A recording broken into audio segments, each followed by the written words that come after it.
Good morning. I'm going to be doing scene cards today because I have to. We have two drafts. First draft by Hal. Gosh, when was that? August. And then a second draft by Hal, just completed at the end of December, largely with the involvement of myself and Jim Galergis, Dave Powells. Now the problem is, I love this story, I love the characters, but I gotta do scene cards. And what's the action? I'm just going to take it off the script. Walks. Not much of an action, but that's how it is. Exterior. So here we have the first draft. And the thing to do obviously is pick them up like this. You know my methods. And kitchen day masterpiece. I don't know. It's not important to get this right at this stage. Just, you know, a rough sorting into 3 acts. I've got the first act a little bit better organized. There's basically 3 elements. First encounter, Pete and Abby, and Pete and this getting to know each other. And well, anyway, that's close enough for now. It's going to get cut down some because I can only have 12 scenes in the first act. Now let's see what we... Okay, what's been achieved now is I've basically cut about half of the scenes, and these are the ones that I need to do more with, Act 1, 2, and 3. Okay, now we come to the really tough part. This is Hal's second draft. New characters. Same thing. Have to do scene cards. Well, this is just Ducky. I've got a whole pile of new scenes and new characters that have nothing to do with the first draft.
As you can see, we're in a worse spot than ever before.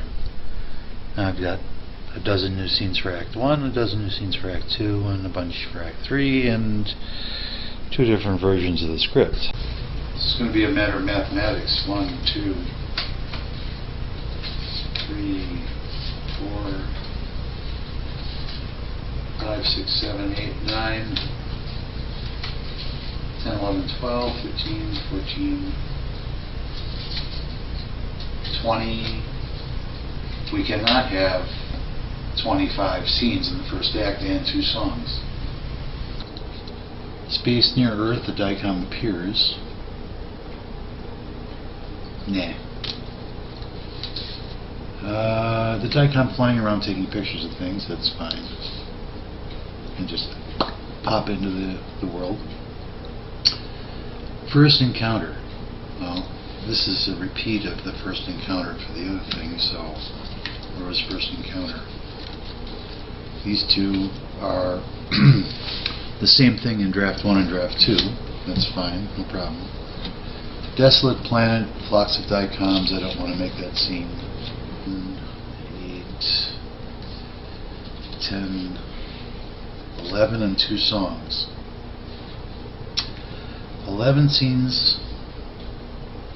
Is there a big dialogue scene here? There should be one, right? At least one big dialogue scene in the beginning. So let's count it as 12 times 2 equals 24 minutes. And 2 songs. There he is. Scour the universe. The DICOM arrives. How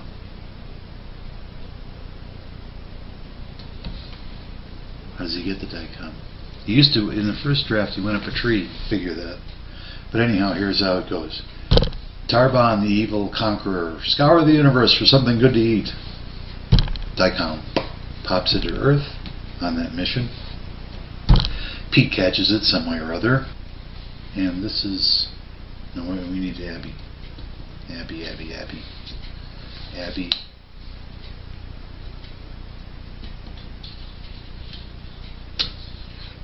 And this is why the character names are important on the scene cards. Because finally, when we're trying to figure out a continuity, a sequence, let's call it,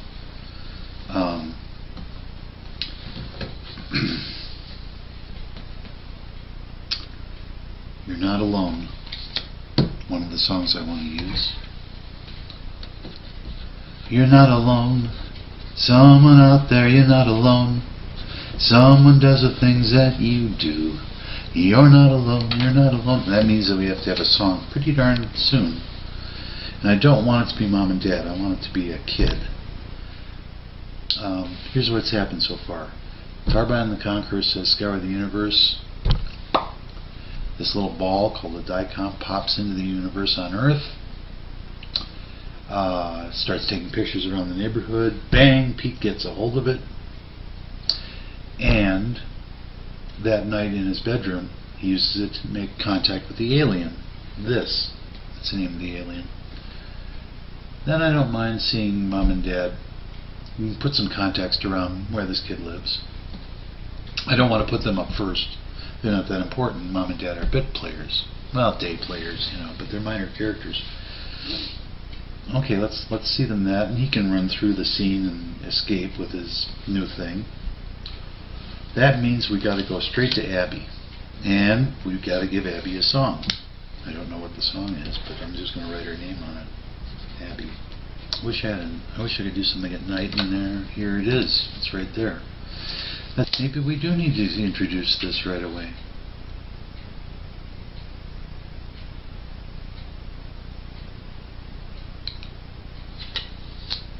Let's see about that. Keeping with Buster Keaton's advice, we're going to go jump right to the third act and get a good finish, I think. Doorway.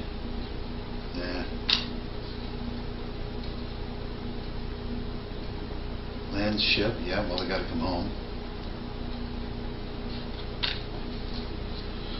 Yeah, boy. Sorting laundry? I don't think so.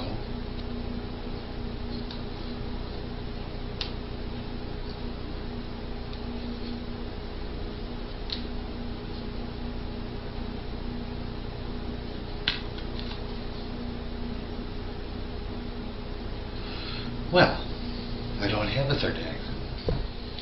Obviously, I have screwed up because I don't have a third act. Good morning. I'm sorting through the second act and looking for something that was misplaced that probably belongs later in the movie, and so far I haven't found it yet. Bill requested a look at the cards in close-up so you can see what I'm doing. Very simple stuff.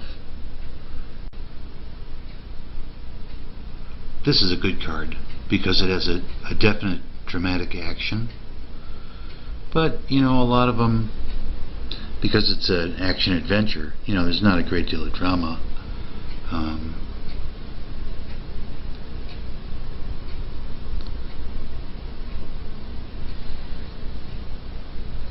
Pretty simple stuff, you know, see spot, run.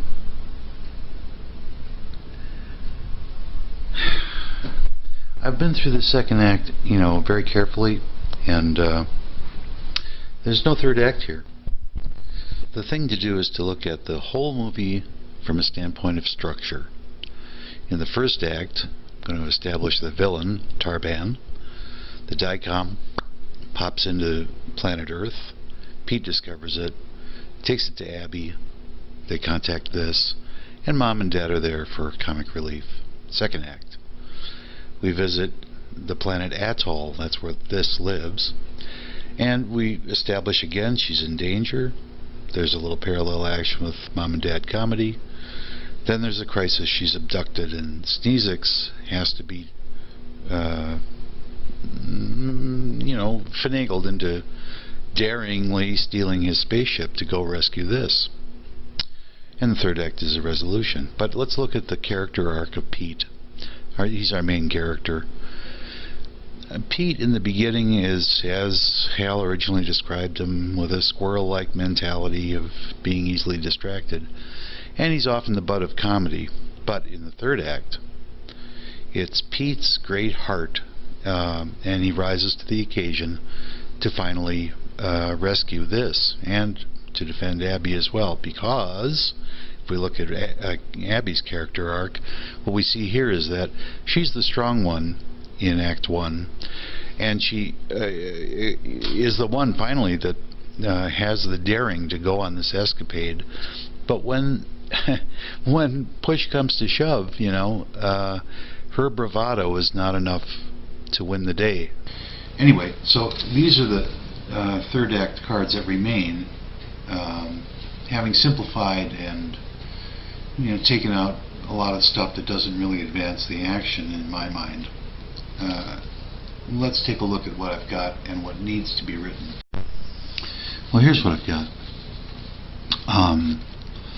In order to tempt the comedy cameo superstar Sneezix to come to Earth so that they can steal his ship, they're going to tempt him with junk art, Velvet Elvis paintings.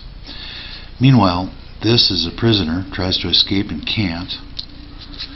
They land the stolen spaceship, and they have to maneuver their way through. Tarban gets a song. It's now or never. She's going to be cooked up for dinner unless they rescue her. And that leads to the great battle scene to the tune of Shake, Rattle, and Roll. They're victorious. They land the ship while crash landed at Pete's house, and that's another opportunity for a little. Never mind. Anyway, so the bare bones are there. What needs to be written is a much straighter, cleaner, exciting adventure of stealing the spaceship and rescuing this.